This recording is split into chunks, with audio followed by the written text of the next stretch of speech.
Caregiving is a wonderful vocation, but it's also involved with a lot of exhaustion. It's also involved with a lot of grieving, because what happens is that as the spouse or loved one starts to decline, that affects the caregiver. And it's important that they develop some type of self-care. Welcome to a Season of Caring podcast where there's hope for living, loving, and caring with no regrets.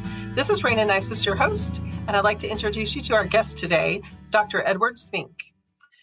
Edward Smink is the founder of the Soul of Caregiving coaching practice. He's a speaker, coach, and author of The Soul of Caregiving, a caregiver's guide to healing and transformation.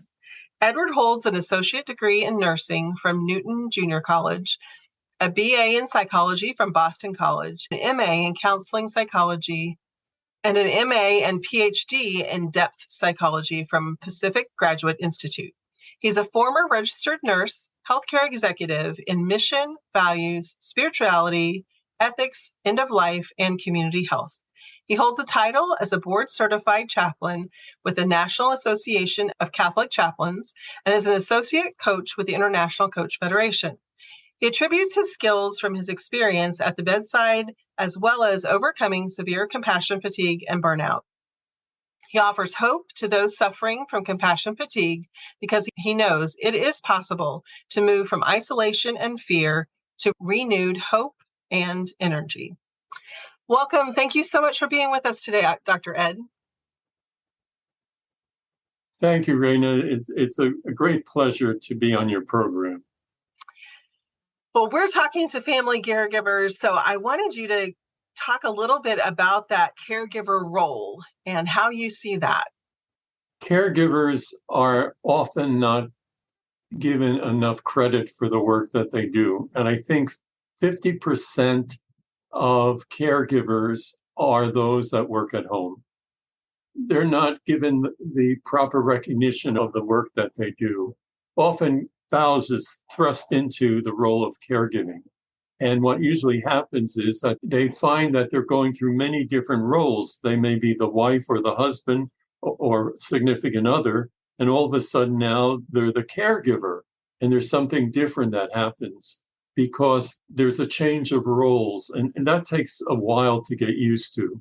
If we're dealing with a particular dementia of the spouse, then oftentimes what happens is we try to relate to them as we normally did, which is okay. But what doesn't happen is we don't get the response back that we used to get.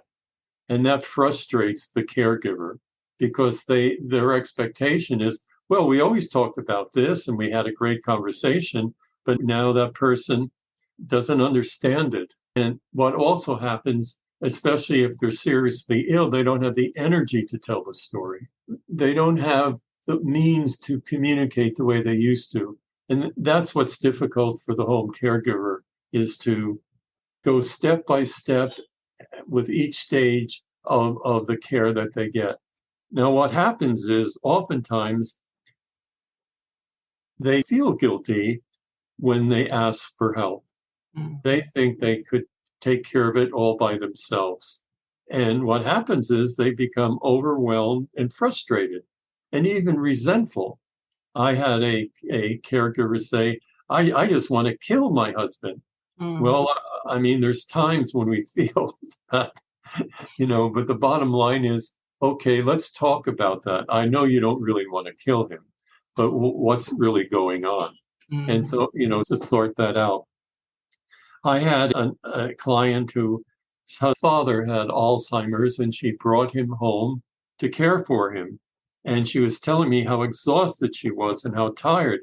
And I said, do you have anyone that could help you? Could your husband help you? Or do you have siblings or children?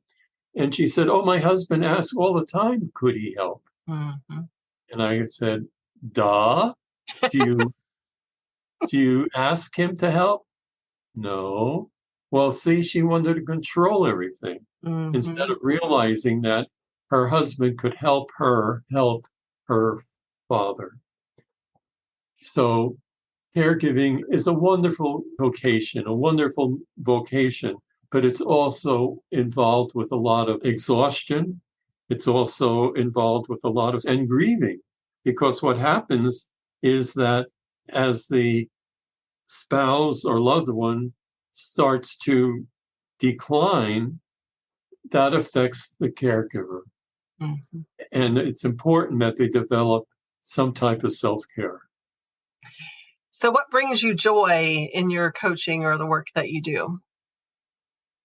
My greatest joy is when I'm coaching with a family or a client, is when they discover their own inner strength, that they discover they can deal with the particular situation, like the cloud that circles them like Pigpen in Peanut's character is dissipated. Mm-hmm. And they become like Snoopy, the happy dancer. I mean, metaphorically. So when they feel that they can see the light through the tunnel, that's the greatest joy of knowing that I facilitated in some small way their rediscovery of themselves, the rediscovery of them dealing with the issues that they need to deal with and finding the energy to do it. So I know one of the pieces that is often said is that caregivers feel compassion fatigue. Tell us more about what that is and how we know if we have that. Well, Charles Figley wrote a book on compassion fatigue. And what he says is all caregivers experience compassion fatigue. It's not a mental illness. It's something we all experience. And he says we all experience it because we care. And because we care, we keep on caring and we get exhausted. Mm-hmm. It's something we love to do, but we don't take care of ourselves enough and we develop severe compassion fatigue.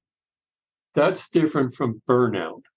Burnout has to do with a situation where I'm not recognized as a person. I'm not recognized for my human qualities. I'm working with an organization and I'm like a clog in a wheel. And I keep trying and trying and trying, but I don't get the normal human satisfaction of a job well done. And so I feel like I can't break through the glass ceiling. I had an experience of severe burnout 20 or 30 years ago. And I remember talking with this wonderful coach, and he saved my life. So there's another aspect of the importance of getting a coach, of getting someone that could help you. And I said after a month, I said, where am I on the scale of 1 to 10? And he said, Edward, you're between 8 and 9, and I consider 10 irreversible. That's how ill I became because I kept giving and giving and giving and giving. And I worked with 2 other people for this nonprofit organization, and they never complimented me on my input. Wow. I had to get out of that painful situation. And I then remembered Leo said a year earlier, if you ever need help, call me. And I called him. So he saved my life. And I was able slowly, I saw him 3 times a week, and then twice a week, and then once a week, and then every other week, and once a month for a year and a half. And I recognized that the process took a while. Mm-hmm. And that's so countercultural because we think we're going to be zapped like St. Paul falling off his horse. It doesn't happen that quickly. Mm-hmm. And so I realized that I really want to work with caregivers who are experiencing compassion fatigue and burnout and how to watch the symptoms. So it can affect you emotionally, it can affect you physically, and it can affect you spiritually. Spiritually means you lose your gas. It's like, I don't feel love anymore for my spouse. I don't feel joy in what I'm doing. I become, instead of a caregiver, I become a caretaker. Mm-hmm. And I've lost that inner strength. And so there's a spiritual issue involved in it. Emotionally, I may become emotionally unstable. I may become a ticking time bomb. I don't know how to deal with my emotions. I become very sharp, snappy, and opinionated. I isolate myself. I don't want to relate to other people. Then physically, it could be that I have a difficulty in sleeping or eating, either under eating or overeating. It could be go into addictive behaviors that happen because I'm not recognizing my need for help. Now, in my research, I recognize that there's 3 cultural taboos that prevent caregivers in seeking help. It comes from our Horatio Alder myth, which means if we just keep trying harder, we can get it done. Mm-hmm. And it doesn't happen that way. I mean, I lived in Kansas for 4 years, and I remember if there was a fire, everyone in the community went and helped. Mm-hmm. You know, you didn't have to do it by yourself. There was that sense of collaboration. And so the first taboo has to do with, do I recognize there's something going on in me? Do I trust those interior movements in me or trust others? And what we often do is we don't admit that we need help because we think we're invincible. We think we're like Superman or Superwoman, and we're not. The second taboo is don't talk to anyone about your experiences. Don't tell your story. We all have stories that, I'm dealing with my spouse and I'm at my wit's end and I need to share that with someone. And what happens is we don't tell our story because we think we're going to be shamed or ridiculed. What do you mean you can't handle your job? You've been married 30 years. What do you mean you're feeling you don't love that person anymore? All these things come up. And so you need to find someone you can trust that will listen to you. So that's another factor, that caregivers don't want advice. They want someone to listen to them. Mm-hmm. When you find yourself listened to and find yourself being heard, you're able to begin the process of real healing and transformation. The third taboo we're taught is don't show any emotions. Stiff upper lip. Big boys don't cry and big girls are just too emotional. And they're both wrong, because we do have emotion. And we do have emotion to traumatic experiences. They're normal. I mean, just think of a group of firefighters after a terrific car crash. They take care of it, they deal with it, but then they carry vicariously the impact of that situation. And so can they say to one of their peers, I really sad over what happened. I feel I want to cry. I don't know what I'm feeling. We don't do that. And because we don't do that, that's what I mentioned earlier in our conversation, we become like a ticking time bomb. So we don't trust and ask for help because we think we're invisible. We don't share our story because we don't think we'll be heard. And the third is we don't show our emotions because emotions are dangerous. I had to recognize in my own situation that I was very angry. I was angry at myself for not taking care of myself, but I was also angry at the 2 other directors that I felt actually abused who I was as a person. So I had to struggle with accepting anger. I came from an alcoholic family and my father was a rageaholic. And so I learned, anger is dangerous. Mm-hmm. Now, none of us grew up thinking, oh, if we ever get angry, we'll be told by our parents, oh, good, I'm glad you're angry. Yeah. So those are the 3 taboos.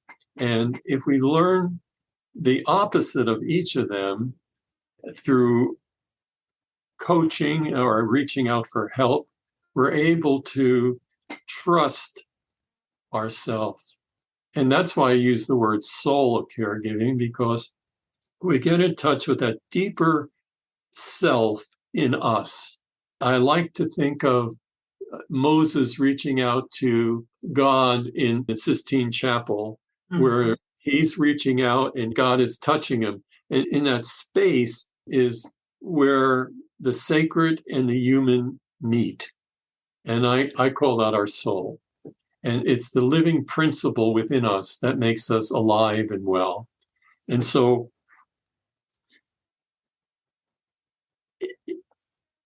if we're able to, number one, recognize an issue, reach out to someone that we trust because we're human, and as human, we're social, and healing occurs mostly when we're with another. Mm-hmm. Healing occurs in relationship, whether it's with ourselves that we're able to see ourselves, or if it's with another, with our creator, with creation. When we're able to be in relationship, that's what aids us in our particular healing. And Dr. Eric Grundy talks about those three particular steps of recognizing we have an issue, of telling our story, and then finding ways of self-care because we're heard. So the opposite, or I guess I think of it in this way, or maybe it's a tool to use with compassion fatigue or to avoid burnout, is resilience. So tell us a little bit about compassion resilience and preventative resilience. Compassion resilience means that we are able to absorb a situation, but it doesn't take us off balance. It has to do with, I have created boundaries, and most of us do create boundaries in dealing with difficult situations. So there's a natural sense of self-defense that's there.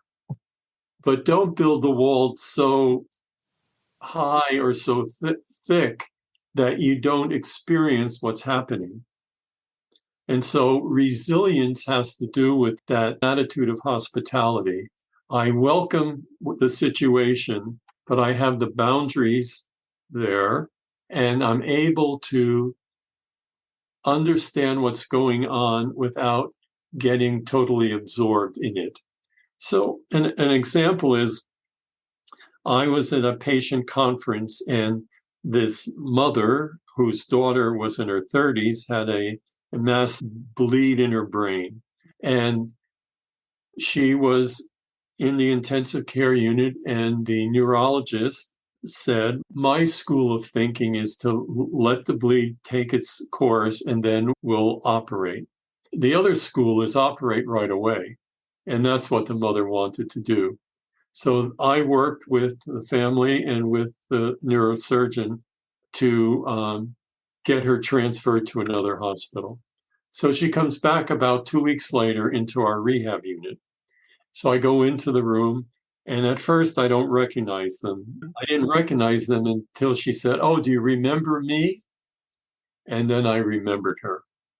And I said, "Yes, I do." And she said, "Oh, it was that neurosurgeon was terrible." And she goes on and on and on. And I, like adding kerosene to a fire, say, "Well, I remember being there, and I remember how thoughtful she was in helping you get transferred." Well, she blew up, vitriolic, and I was covered with murder. It would be like a whole bunch of murder just thrown at me. And I don't remember leaving the room, but I remember going out of the building into the hospital section, going up to the 5th floor where I have a social worker friend. And I come out of the elevator and she says, "Ed, what happened to you? You look terrible." And I said, "Don't say a word. I have to scrape all this murder off of me." And I actually went in with my hands like scraping, because it wasn't about me. Mm-hmm. See, that's the issue. I didn't take it personally, but I had to recognize I was covered in murder, and we call it something else, but I'm being polite. And so I was able to do that, be a witness, but also recognize it wasn't about me. It was about a mother who was grieving over her daughter's handicap now because of the bleed she had in her brain. She now was paralyzed. And so that bollock had to come out somewhere. And guess who got it?